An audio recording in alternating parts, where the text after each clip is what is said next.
930 ans, puis il mourut. 912 ans, puis il mourut. 905, puis il mourut. Le chapitre 5 de la Genèse, les amis, c'est ça, une liste, un cimetière. 8 hommes et 8 fois le même tampon, puis il mourut. Sauf un. Il y a un nom au milieu de cette liste où le tampon ne tombe pas. Pas de puis il mourut, rien. À la place, le texte dit « Hénoch marcha avec Dieu, puis il ne fut plus, parce que Dieu le prit. » Dieu le prit. Relisez-la celle-là. Il n'est pas mort, on ne l'a pas enterré, personne n'a pleuré sur une tombe. Il marchait avec Dieu et puis... plus là. Pris. Pris où, les amis? Où est Hénoch? Et attendez, parce que le texte insiste encore. Hénoch marcha avec Dieu.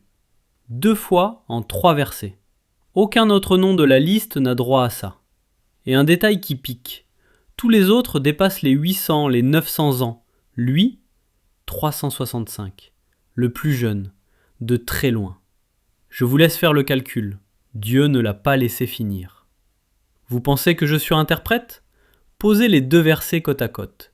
Des siècles plus tard, le Nouveau Testament l'écrit noir sur blanc. Hénoch a été enlevé, pour qu'il ne vit point la mort. Enlevé. C'est leur mot, pas le mien. Et maintenant, le plus étrange.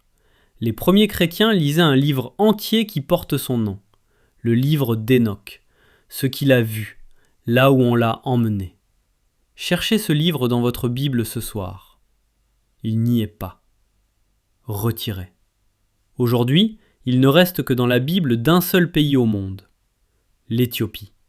Un homme qui ne meurt pas. Un enlèvement confirmé d'un bout à l'autre du livre. Et le seul témoignage de ce qu'il a vu, disparu de nos pages. Tout ça est écrit, depuis 3000 ans.